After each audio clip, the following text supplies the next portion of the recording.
right, folks, we're back into the action here, folks, from the break on a Monday post A-Day here. Yours truly, Stephen Smith, touchdown. Alabama Magazine, in my own words, welcome in. Appreciate you guys. Just like the show up, give us a thumbs up on the show. Make this your show, your network, platform, channel, and space for Bama. Appreciate all of you guys showing the support here for the show. Also, hit subscribe as well. But now, the offensive line. And here's a sore spot for a lot of you as fans. You're wondering, Steven, what's up with the offensive line? You know, Wolford was supposed to come in here and bippity-boppity boop, like Cinderella, fix that thing and with the ease, not a problem. Rome was not built in a day. It's going to take more than 3 weeks of spring practice for Coach Wolford. Now, he has done some really nice things so far to shore up some areas, to improve some areas, but let's also take this into context. Number one, you had quite a few offensive linemen that were banged up, that did not practice all spring, that didn't scrimmage, that didn't even play in the A-Day game. And a few of these guys just so happen to be starters. You can look at Darian Dalcourt and Emil Ekiyor Jr. Also, James Brockermeyer did not go throughout the spring. Tommy Brockermeyer was in and out all spring, so you had some guys that were limited. You had some guys that did not play. So when you have guys that bring starting experience not on the field throughout the spring, and in the A-Day game, you're throwing different guys out there who probably do not have the experience, and they're going up against a Will Anderson, a Dallas Turner, a Chris Braswell, a Jamil Burroughs. Well, it's not going to be pretty. It's not going to be good at all. Because, the defense at that point is way ahead of the offense. Now, this does not mean the offensive line is not going to be good at all.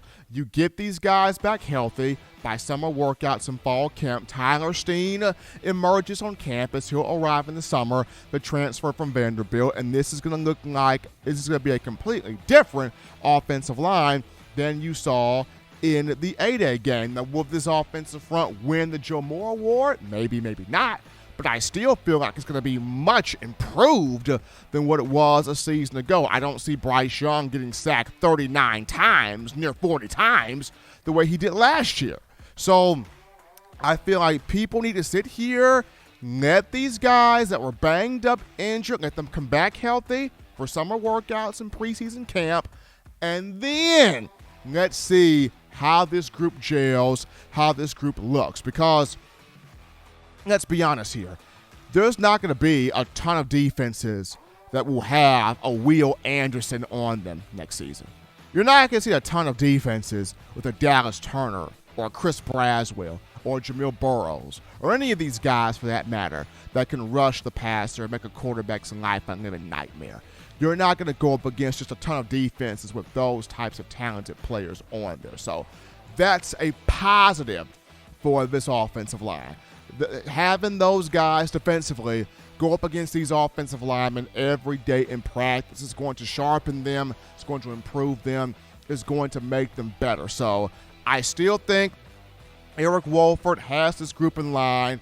I still think once you get guys back from injuries and being banged up, get them healed up, ready to go, and then having Tyler Steen arrive here in the summer, this offensive line will be much better. And as much as people can't stand comparisons in college football, you can't get away from them, especially Alabama football, because U.S. fans look at that 2009 offensive line and y'all go, we want that.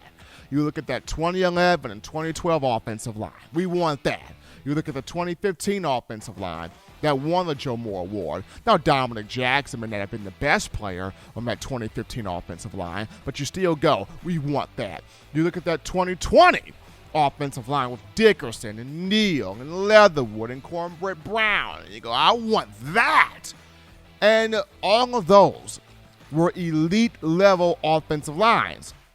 Can this year's group be at that same plateau?